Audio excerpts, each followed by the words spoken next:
Livre des Proverbes, chapitre 27. Ne te vante pas du lendemain, car tu ne sais pas ce qu'un jour peut enfanter.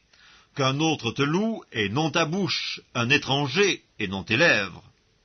La pierre est pesante, et le sable est lourd, mais l'humeur de l'insensé pèse plus que l'un et l'autre. La fureur est cruelle, et la colère impétueuse, mais qui résistera devant la jalousie? Mieux vaut une réprimande ouverte qu'une amitié cachée. Les blessures d'un ami prouvent sa fidélité, mais les baisers d'un ennemi sont trompeurs. Celui qui est rassasié foule aux pieds le rayon de miel, mais celui qui a faim trouve doux tout ce qui est amer. Comme l'oiseau qui erre loin de son nid, ainsi est l'homme qui erre loin de son lieu.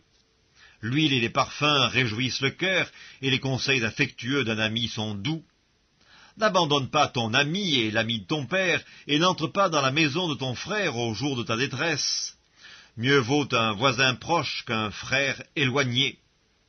Mon fils, sois sage et réjouis mon cœur, et je pourrai répondre à celui qui m'outrage. L'homme prudent voit le mal et se cache, les simples avancent et sont punis. Prends son vêtement, car il a cautionné autrui, exige de lui des gages à cause des étrangers. Si l'on bénit son prochain à haute voix et de grand matin, cela est envisagé comme une malédiction.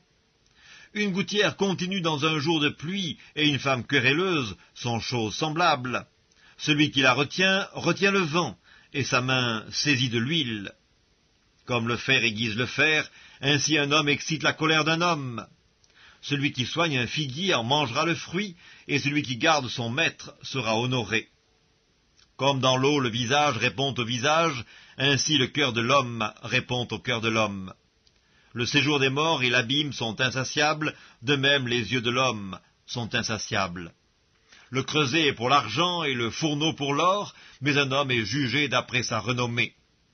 Quand tu pilerais l'insensé dans un mortier, au milieu des grains avec le pilon, sa folie ne se séparerait pas de lui. Connais bien chacune de tes brebis, donne tes soins à tes troupeaux, car la richesse ne dure pas toujours, ni une couronne éternellement. Le foin s'enlève, la verdure paraît, et les herbes des montagnes sont recueillies. Les agneaux sont pour te vêtir, et les boucs pour payer le champ. Le lait des chèvres suffit à ta nourriture, à celle de ta maison et à l'entretien de tes servantes.